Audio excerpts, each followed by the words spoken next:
నా అన్నని చాలా ఇబ్బంది పెడుతున్నారు అని చెప్పి కాదు సార్, చెల్లి ఇప్పుడు ఒక ఎందుకు పక్క కాదు, ఇప్పుడు ఎందుకు ఇవి చెప్తున్నారు? ఏంటి దాని వెనకాల? చెప్తున్నా. ఒక సెకండ్ సార్, క్లారిటీ ఇస్తా ఎందుకు చెప్తున్నాను.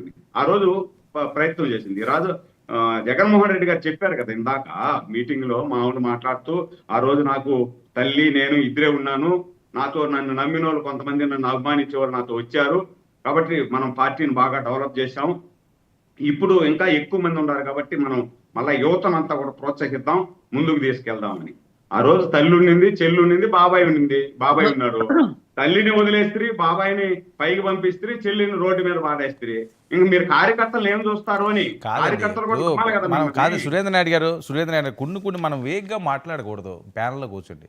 బాబాయిని పంపించారు అంటే జగన్మోహన్ రెడ్డి గారు హత్య చేసినట్టుగా ఏమన్నా ఉందా అక్కడ ఆధారం? పంపించడం ఏంటి? సార్, ఇప్పుడు ఆయనతో కూడా ఉండేవాళ్ళే కదా, అన్ని సరే, అది వేళ్ళు ఎలా చూపిస్తున్నాయి చెప్తారండి? కదా. అది కాదండి, దానికి ఒక పద్ధతి, ఒక వేళ్ళన్నీ ఆయన వైపే చూపిస్తున్నాయి కదా. ఆ వేళ్ళన్నీ ఆయనతో పాటు ఉన్నటువంటి వాళ్ళ వైపే చూపిస్తున్నాయి కదా ఆ వేళ్ళు. సార్ ఇప్పుడు మరి మీరు మీరు చెప్పారనుకోండి సుధీర్ నాయుడు కాదనుకున్నప్పుడు, గారు, ఎన్టీ రామారావు గారు ఎలా చచ్చిపోయారండి, ఆ ఏళ్ళన్నీ ఇంకోటి వైపు చూపిస్తున్నాయంటారు. ఇప్పుడు అవసరం అవన్నీ? మీరు కాదు అంటున్నారు కదా, మీరు కాదు అంటున్నారు కదా. మరి అప్పుడు సిబిఐ ఎంక్వైరీ కావాలన్నారు, మళ్ళీ మీ అధికారంలో మీరు మాకు అవకాశం ఇవ్వాలి, మీరు మాట్లాడదు. ఎన్టీఆర్ గారి గురించి మేము అడుగుతాం ఇంకా ఆయన ఇప్పుడు. ఓకే ఓకే, ఇప్పుడు అనవసరం చెప్పారు కదా, మీరు అవకాశం ఇస్తే అదే అంటున్నాను. ఇప్పుడు అది డైవర్ట్ అవుతుంది, ఇప్పుడు మన టాపిక్ పోతుంది, వేరే దాన్ని డైవర్ట్ అవుతుంది మీరు అయితే తెచ్చారంటేని. అదే అడిగినదా, ఆయన కూడా అడిగిన దానికి ఏమైనా చెప్తున్నాడా? అది లేకుండా ఏదో చెప్తున్నాడు, నేను కూడా అదే మాట్లాడాల్సి వస్తుంది కదా. శ్రీకాంత్ మీకు అవకాశం ఇచ్చినప్పుడు మీరు మాట్లాడండి. కాదన్నా, అవకాశమే. సరే, ఆయన అడిగిండేదేమి సారు, వర్మ గారు అడిగిండేదేమి, మీరు చెప్తున్నదేమి, నేను అట్లే మాట్లాడితే బాగుంటుందా? మీరు హోస్టల్ మీరు కాదు కదా, మీరు సరే సరే, okay okay okay. Surendra Naidu గారు, జగన్మోహన్ రెడ్డి గారు పాదయాత్రట సజావుగా సాగిస్తారా? సార్, ఇప్పుడు తెలుగుదేశం ప్రభుత్వం 2014 ముందు జగన్మోహన్ రెడ్డి 2014 నుండి 2019 వరకు జగన్మోహన్ రెడ్డి గారు పాదయాత్ర చేస్తాను అంటే ఎక్కడా కూడా అబ్జెక్షన్ చేయాల. ఆయనకు కావాల్సినటువంటి బందోబస్తు ఇచ్చాం. నువ్వు నడువు, ప్రజా సమస్యలు తెలుసుకో, ప్రజల మధ్య తిరుగు, ఏదైనా ప్రభుత్వం వ్యతిరేక కార్యక్రమాలు చేస్తామంటే చెప్పు అని చెప్పాం. దాని తర్వాత మీరు అధికారంలోకి వచ్చారు. మీరు అధికారంలోకి వచ్చిన తర్వాత 5 సంవత్సరాలు ఈ రోజు బీజేపీ కానీ, జనసేన కానీ, తెలుగుదేశం పార్టీ కానీ ఏదైనా మీరు చేసినటువంటి ప్రజా వ్యతిరేక కార్యక్రమాలు ముందుకొచ్చి చెప్పాలి అంటే ఒక్క పోస్ట్ పెడితే కూడా ఎత్తి లోపలేశారు, అరెస్టు చేశారు, గేట్లు దాటి బయటికి రానికుండా చేశారు మీరు.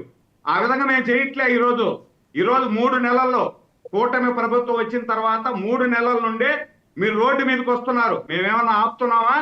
మేము ఆపాలనుకుంటే మీరు ఒక లెక్క, మాకు మేము ఆపలేమా? ఓకే, మీరు సొక్కాలు తిప్పుకోవడం కాదు. మేము ఆపాలి అనుకుంటే మీలాగా మేము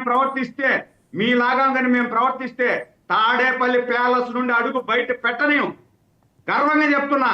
కానీ మాది ప్రజా ప్రభుత్వం, అంబేద్కర్ గారి రాజ్యాంగం మాట్లాడుతున్నటువంటి ప్రభుత్వం నాది. ఈ ప్రభుత్వంలో స్వేచ్ఛగా వదిలేస్తున్నాం. ఆయన పాదయాత్ర చేసుకొని, లేదంటే క్యాట్ వాక్ చేసుకొని, లేదంటే ముద్దుల యాత్ర చేసుకొని, ఏమైనా చేసుకొని. కానీ నేను ఒకటే అడుగుతున్నానండి. మీరు పాదయాత్ర ఈ రోజు చేస్తాను అంటున్నారు. అధికారంలో ఉన్నప్పుడు మీకు కనపడలేదా ప్రజలు? ఆ రోజు పాదయాత్ర ఎందుకు చేయలే? మీరు ప్రజల్లోకి రావచ్చు కదా. మీరు ప్రజల్లోకి వచ్చి ఏ రోజైనా మాట్లాడారా? ఒకే సెకండ్. మీరు ప్రజల్లోకి అధికారం ఉండి కూడా ముఖ్యమంత్రి హోదాలో ఏ రోజైనా పరదాలు లేకుండా మీరు ప్రజల మధ్య వచ్చారా? పరదాల యాత్ర చేశారు మీరు అధికారంలో ఉండేటప్పుడు, ఆకాశయానం చేశారు మీరు అధికారంలో ఉండేటప్పుడు. కానీ అధికారం మదం దిగిపోయినాక ఈ రోజు పాదయాత్ర అంటున్నారు. ఎట్లా నమ్ముతారండి ప్రజలు మిమ్మల్ని ఎలా నమ్ముతారు? ఆ రోజు అంటే మీకు అధికారం లేదు కాబట్టి ఒక్క ఛాన్స్ అంటే ఏదో పొడుస్తాడు అని చెప్పి అధికారాన్ని మీకు ఇచ్చారు. మీరు ఎంత మాత్రం పొడిచారు అనేది 5 సంవత్సరాలు తేలిపోయింది. ఇప్పుడు మీరేంది పాదయాత్ర చేసేది? పాదయాత్ర చేసి ఎవరిని ఉద్ధరిస్తారు? ఒక నిమిషం అండి, వెయిట్ అండి. సురేంద్ర నాయుడు గారు మీకు ముందు అవకాశం ఇచ్చారు, మిగతా మాట్లాడదాం, ఇంకా టైం ఉంది కదా. శ్రీకాంత్ గారు సార్, నమస్కారం. నమస్తే. శ్రీకాంత్ గారు, ఏంటి పాదయాత్ర సక్సెస్ మంత్రాన్ని మళ్ళీ తీసుకొస్తున్నారా రంగంలోకి? అసలు తగ్గేదే లేదంటున్నారు, పాదయాత్ర అంటున్నారు, యువతకి పెద్దపీట అంటున్నారు. మీరు ఎలా పాదయాత్ర చేస్తారో మీకు ఆ హక్కే లేదు. తాడేపల్లి మీ ఇంటి దగ్గర నుంచి